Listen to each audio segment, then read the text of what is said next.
Hello everyone, it's Leon here and welcome to this week's PS4 O'Clock. I'm doing a little sort of mini in-between show at the moment because I'm going to change the format. I'm going to probably move to Friday and make it more of a weekly news roundup to encompass all things PS4 now that the console is out.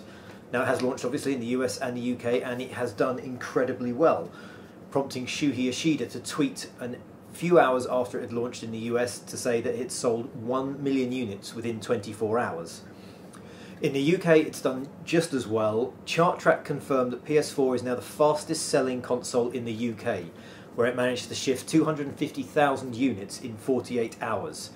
ChartTrack also said that of the top 10 all-format chart games, 8 of those games were PS4. The only games in the all-format top 10 that weren't PS4 games were GTA 5 at number 7 and Batman Arkham Origins at number 10. We actually have a look at the games that sold the best in the UK launch. At number 5 we have Assassin's Creed Black Flag. Number 4 we have Call of Duty Ghosts. At number 3 we have Battlefield 4. At number 2 we have FIFA 14.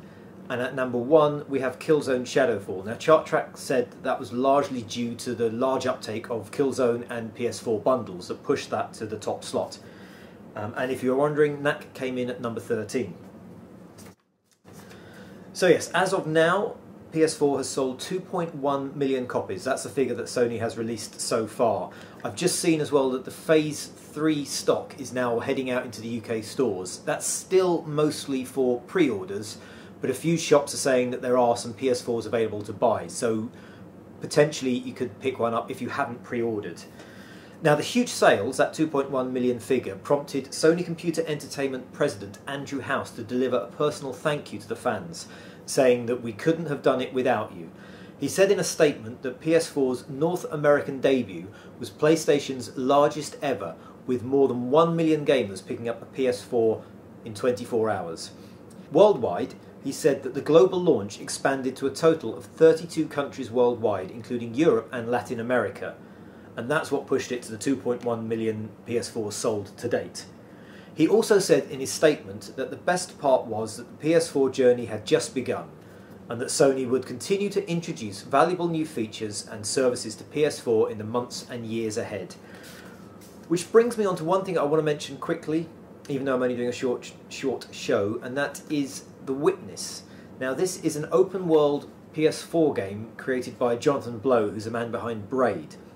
Now this week he put a blog post up on The Witness's blog, simply called "What Could It Mean?" ? And the post was simply 2 pictures that seemed to be stereoscopic images of The Witness the game.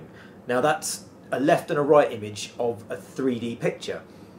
Further to back up the idea that it's some kind of 3D image is that it's called VR1 and VR2, which suggests rather than being traditional 3D TV and glasses, it's actually Oculus Rift or some kind of headset support. Now Sony have been linked to Oculus Rift and headset in the past. They were rumoured to have been prepping a headset to show off at either Gamescom or Tokyo Game Show. Both times it didn't happen, and the industry gossip is that Sony are still trying to decide whether it's going to be a key differentiator or a non-essential add-on. But this information from The Witness seems to suggest that we could be seeing some kind of Oculus Rift or virtual reality headset support being announced for PS4 in the near future, possibly maybe next year sometime. Anyway, that's it for this week. As I say, it's just a quick temporary show while I rejig the format and move things around.